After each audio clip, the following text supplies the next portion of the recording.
ഞാനിപ്പോ നിൽക്കുന്നത് നയാബസാർ ജംഗ്ഷനിലാണ്. നയാബസാർ ജംഗ്ഷൻ എന്ന് പറയുമ്പോൾ മംഗലാപുരത്ത് നിന്ന് കാസർഗോഡ് പോകുന്ന ആ ഭാഗത്തുള്ള നയാബസാർ ജംഗ്ഷനിലാണുള്ളത്. ഇവിടെ നമുക്കറിയാം ദേശീയപാതയുടെ പ്രവൃത്തി നടന്നതിന് ശേഷം ഓട്ടോ സ്റ്റാൻഡിൽ നിർത്താൻ പറ്റാത്ത ഒരു സാഹചര്യം ഉണ്ടായിരുന്നു.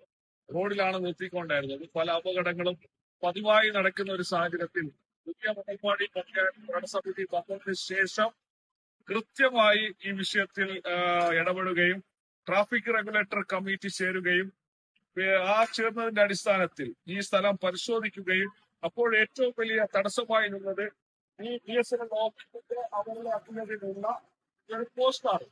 ഇത് മാറ്റാൻ പറ്റാത്ത ഒരു സാഹചര്യം ഉണ്ടായിരുന്നു. കാരണം ഇതിലെ ഫൈബർ ക്യാബിളൊക്കെ നെറ്റ് സംബന്ധമായിട്ടുള്ളത് ഇതിലാണ് ഉണ്ടായിരുന്നത്. അതിന്റെ ഒക്കെ നിരന്തരമായി മാസങ്ങളോളം ഈ വിഷയത്തിൽ ഇടപെട്ട്, നമുക്കറിയാം BSNL എന്ന് പറയുമ്പോൾ സെൻട്രൽ ഗവൺമെന്റിന്റെ ഒരു സ്ഥാപനമാണ്. ആ സ്ഥാപനത്തിൽ അങ്ങനെയൊന്നും പിന്നെ പെട്ടെന്ന് ക്ലിയർ ആകുന്നതല്ല. കൃത്യമായ കത്തിടപാടുകളൊക്കെ നടത്തി അതിന്റെ ഇന്നലെ ഫൈനൽ ഉത്തരവ് വന്നു. അത് നടപ്പിലാക്കി. ഇന്ന് പ്രിയപ്പെട്ട ഫൈബർ കേബിൾ നെറ്റിന്റെ ഉപ്പള മേഖലയിൽ മെയിന്റനൻസ് ചാർജ് ഉള്ള പ്രിയപ്പെട്ട അഷ്റഫ് ഓസറുടെ നേതൃത്വത്തിൽ ഇന്ന് അതിന്റെ പണി പൂർത്തീകരിച്ചു. പോസ്റ്റ് നിലവിലുണ്ടായ സ്ഥലത്ത് നിന്നും മറ്റൊരു സ്ഥലത്തേക്ക് മാറ്റി തന്നു. അതുപോലെ ഓട്ടോ ഇനി റോഡിൽ നിർത്തുന്ന ഒരു സാഹചര്യം ഉണ്ടാകുകയില്ല. ഇനി അത് റോഡിൽ മാറ്റി ഇവിടെ ഷോപ്പുകളുടെ മുമ്പിലാണ് ഇനി ഓട്ടോ നിർത്തുന്നത്.